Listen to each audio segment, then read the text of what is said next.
Ny gadina teto tanindrazana androany maraina kosa ny jeneraly Camille Vital izay filohan'ny vondrona politika hiaraka isika rehefa avy nitsabo tena sy niala sasatra tany La Frantsa nambarany ary atao anatin'ny valandresaka nataony tamin'ny mpanao gazety fa anohana trano ny fitondrana izay mijoro ankehitriny ity vondrona politika izay tarihany ity fanadihadiana.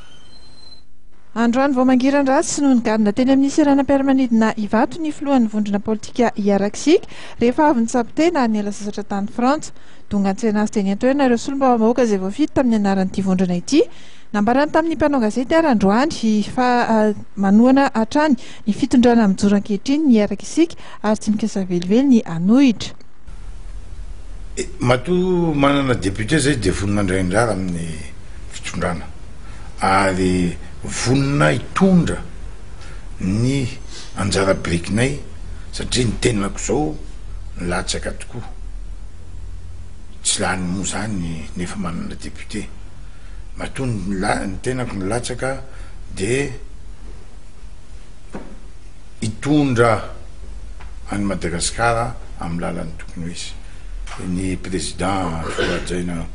Ela Jonara Mampianina moa zany no lany eo dia tokony hanotrinazy tsika satria tandrona ray na tonga anay rehetra candidat ny latsaka anamboatra ny Madagasikara hitondra ny Madagasikara izay le nahatonga n'le teninay hoe hiaraka sika ary lazaiko ombiany hoe tsy vitan'olona samirery io fa tsika rehetra ny mahavitan'io ka raha ny hiaraka sika aloha dia tokony hiara-iasa amin'ny fitondrana amin'ny fotoana zao ary tsy ho mpanolotra mihitsy satria mitandro ny fitondranany mitandro ny présidence voafidy teo dia hijery ny hoavin'ny malagasy hijery ny fivoaran'ny malagasy ka tsy niaraka sika mihitsy ny hijoro ho mpanolotra.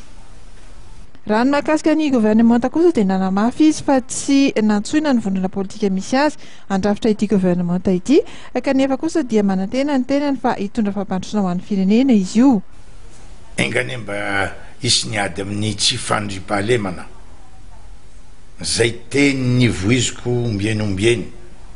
satria raha tsisy ny fandriam-pahalemana tsy hisy mihitsy ny fampandrosoana niady amin'ny fahantrana niady amin'ny kolikoly zay ny zavatra tebika telo manahirana ary hosakana eo amin'ny fampandrosoana ity firenena ty. Marihana fa manana solombavam-bahoaka dimy ny vondrona politika hiaraka isika ary mbola mikasa andresy amin'ny fifidianana solombavam-bahoaka izay naverina any amin'ny faritra maromaro teto Madagasikara.